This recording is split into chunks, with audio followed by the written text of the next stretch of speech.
आणि म्हणून भागवत धर्म त्याला वारकरी संप्रदाय असं म्हणतो. मी मराठीचा प्राध्यापक आहे, मला हे चांगला अभ्यास आहे, संत साहित्याचा मी मुद्दामून अभ्यास केला.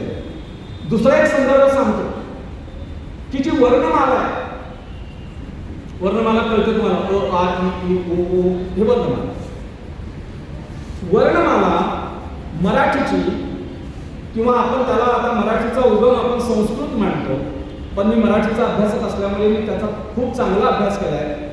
तर हे मराठीची जननी ही संस्कृत नाही आहे, मराठीची जननी पाली आहे, पाली भाषा आहे. कारण जेव्हा तक्षशिला विद्यापीठ इथं अस्तित्वात आहे, त्या तक्षशिला विद्यापीठाची भाषा काय असेल? जगात कुठलेच विद्यापीठ नव्हती, त्या विद्यापीठाची भाषा काय असेल?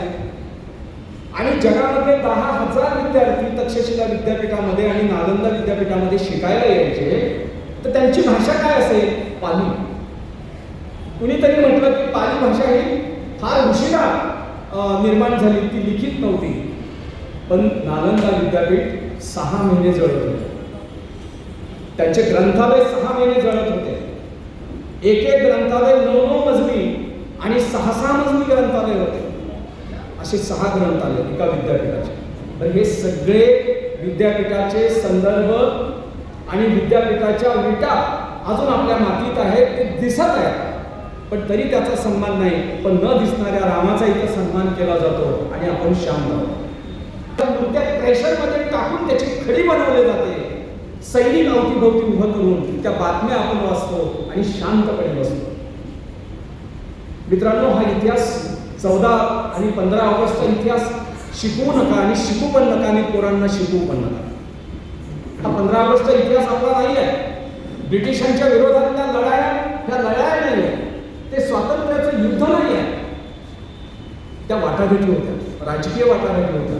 आणि त्या 14 ऑगस्टच्या मध्यरात्री बसून ब्राह्मणांनी त्याचा मुहूर्त काढला आणि 14 ऑगस्टला पाकिस्तान स्वतंत्र झाला असं आपण म्हणतो. आणि 15 ऑगस्टला भारताच्या समोर या नेत्यांची, काँग्रेसच्या नेत्यांची वाटाघाटी झाल्या आणि देश यांच्या ताब्यात झाला. स्वातंत्र्य मिळालं असं म्हणत असताना मला सांगा, जेव्हा 15 ऑगस्ट असतं तेव्हा आपण दिल्लीमध्ये आपल्या पंतप्रधानाचं भाषण ऐकतो, बरोबर आहे, राष्ट्रपतींचं भाषण ऐकतो, या सगळ्या राजकीय पुढाऱ्यांना आपण तिथं बघतो. मग 15 ऑगस्टच्या दिवशी पहाटे तिथं कोण असायला पाहिजे? गांधीजी असायला पाहिजे होते, नेहरू असायला पाहिजे होते, बाळासाहेब असायला पाहिजे होते, हे सगळे असायला पाहिजे होते. पण ब्रिटिश अधिकाऱ्यांचा सन्मान तिथे झाला. ब्रिटिश अधिकाऱ्यांना हरत घालून त्यांची मिरवणूक काढण्यात आली. हा देश आपण हिसकावून घेतलेला नाही आहे, लढून मिळवलेला नाही आहे.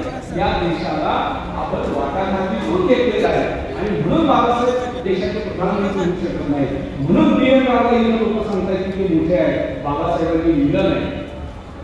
मुद्दा कोण लिहिला हा माहिती आहे, मुद्दा हा आहे मानवासाठी उपयुक्त आहे की नाही, या देशातल्या लोकांसाठी ते उपयुक्त आहे की नाही, या देशाचा सन्मान त्या संविधानामुळे झाला की नाही, सगळे स्वाभिमानाने आणि मान सन्मानाने वागायला लागले की नाही, हा महत्वाचा मुद्दा आहे. आणि त्या संविधानाला विरोध कोण करतो हे लक्षात घ्या.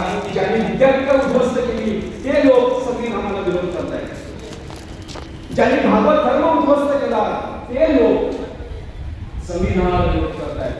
ज्यांनी बुद्ध मातीत काढला ते लोक संविधानाला विरोध करत आहेत. याच्याबद्दल आपल्या मनात काही वाटणार आहे की नाही? पण मला सांगा, ह्या लोकांना बुद्धाविषयीचा इतका तिरस्कार का आहे?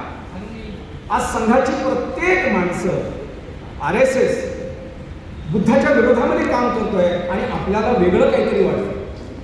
त्यांचा लढा बरोबर चाललेला, बुद्ध संस्कृतीच्या विरोधातला लढा आहे. मित्रांनो, हा संघाचा सांस्कृतिक दहशतवाद नष्ट केल्याशिवाय तुम्हाला तुमचं अस्तित्व सिद्ध करता येणार नाही, हे राष्ट्रबौद्धमय करता येणार नाही. हे समजून घ्या, हा लढा समजून घ्या. शत्रू समजल्याशिवाय आपल्याला पुढे जाता येणार नाही. आणि म्हणून हा शत्रू तुमच्या माझ्याकडे फार वेगळ्या पद्धतीने बघतोय. दुसरा एक महत्वाचा